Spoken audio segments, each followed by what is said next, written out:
नमस्कार, NTV news में आपका स्वागत है। मैं हूं साक्षी। पेश है आज की प्रमुख हलचल।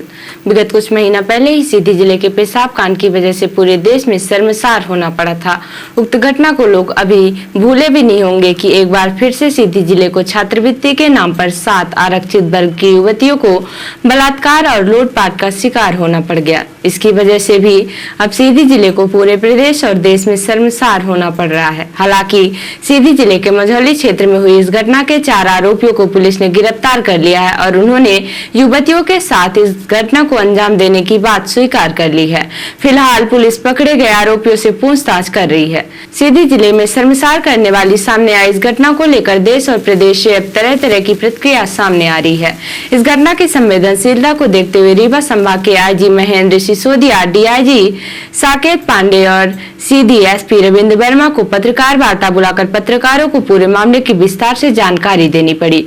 पुलिस के आला अधिकारियों ने बताया कि इस मामले में आरोपियों पर कड़ी कार्यवाही की जाएगी। इस पूरे मामले पर NTV न्यूज की रिपोर्ट देखिए।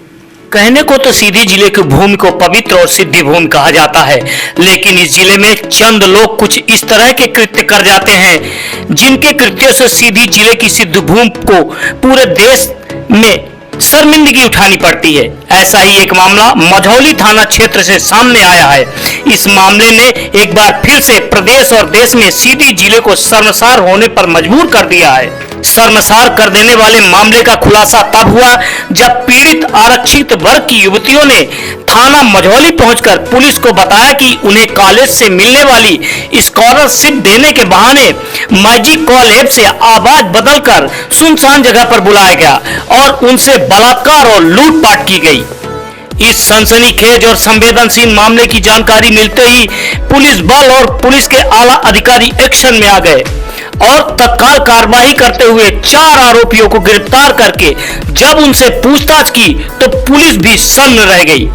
आरोपियों ने स्वीकार किया कि उन्होंने स्कॉलरशिप के बहाने लड़कियों को बुलाया और सुनसान जगह में बुलाकर उनसे बलात्कार किया और उनका मोबाइल लूट लिया। इस घटना की जानकारी मीडिया और सोशल मीडिया में आने के बाद पूरे प्रदेश और देश में हड़कंप मच गया है।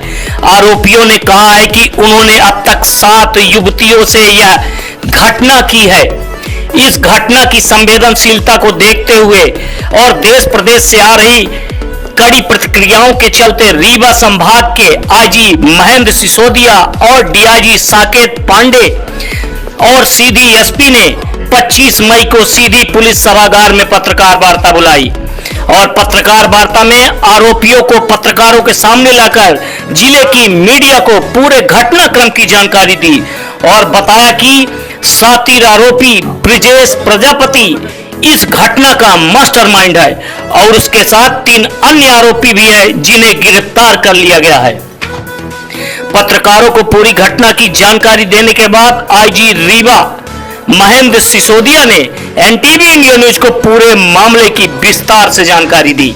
सीधी जिले के मझौली थाना क्षेत्र से एक बड़ी ही सनसनीखेज घटना सामने है जिसमें कुछ आदिवासी युवतियों को छात्रवृत्ति के नाम पर ठग कर उनके साथ बलात्कार करने का मामला सामने आया। क्या मामला है सर? इसमें कितने आरोपी पकड़े गए हैं और पुलिस क्या कार्रवाई कर रही है?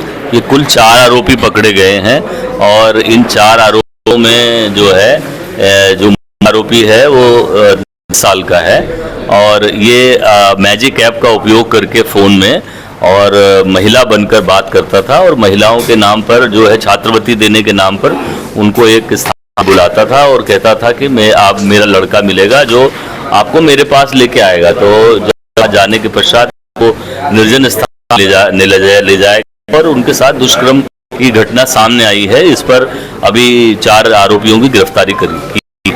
सर, इसमें कई युवतियों के साथ घटना घटित होने की बात सामने आ रही है, मीडिया पे भी की जा रही है। इसमें कितनी संख्या हो सकती है पीड़िताओं की? अभी तक इसमें जो आरोपी ने स्वीकार किया है वो 7 घटनाएं हैं और हमारे पास जो है वो 4 FIRs हुई है। इसमें आरोपियों की रिमांड होगी क्या? इसमें और आरोपी अभी सामने आ सकते हैं? और आरोपी ऑलरेडी रिमांड पर है और भी जो है इसमें अगर आवश्यकता पड़ेगी तो रिमांड लेंगे। सर, ये जो क्राइम का इनका एंगल है वो ऐप की बात आ रही है कि ऐप का उपयोग करके, तो इसमें साइबर क्राइम का कितना आप वो देखते हैं? साइबर क्राइम का अभी हम साइबर एक्सपर्ट इनको दिखवाते हैं कि ये साइबर एक्ट में कहाँ कवर करते हैं, फिर इस पर कार्रवाई उस हिसाब से भी होगी। बहुत बहुत धन्यवाद सर। इस शर्मनाक घटना से सीधी जिले के प्रशासनिक और पुलिस के सिस्टम पर सवाल खड़े हो गए हैं।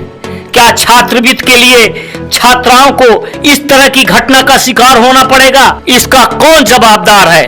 क्या जवाबदारों पर तत्काल कार्रवाई होगी या बस यूं ही सब कुछ ठंडे बस्ते में डाल दिया जाएगा?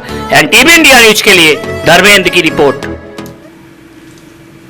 कलेक्टर एवं जिला निर्वाचन अधिकारी स्वरचित सोमन सिंह ने आदेश जारी कर लोकसभा निर्वाचन 2024 के संसदीय निर्वाचन क्षेत्र क्रमांक 11 सीधी के अंतर्गत आने वाले कलेक्टर एवं जिला निर्वाचन अधिकारी सिगरौली एवं शहडोल से मतगणना संबंधित समस्त प्रकार की जानकारी की एक्साई रिपोर्ट निर्धारित प्रारूप में प्राप्त कर समय समय पर मुख्य निर्वाचन पदाधिकारी मध्य प्रदेश भोपाल भेजे जाने हेतु नोडल अधिकारी नीलेश कुमार शर्मा, संयुक्त कलेक्टर जिला सीधी लल्ला राम तिवारी, परियोजना अधिकारी जिला शहरी विकास सीधी एवं सहायक के रूप में साक्षी गौतम नायब तहसीलदार संलग्न निर्वाचन कार्यालय जिला सीधी को नियुक्त किया गया है। उन्होंने संबंधित अधिकारियों को निर्देशित किया है कि मतगणना से संबंधित जानकारी जिला निर्वाचन अधिकारी सिगरौली एवं शहडोल से संपर्क स्थापित कर प्राप्त करेंगे तथा संकलित मुख्य निर्वाचन पदाधिकारी मध्य प्रदेश भोपाल को समय सीमा में भिजवाना सुनिश्चित करेंगे।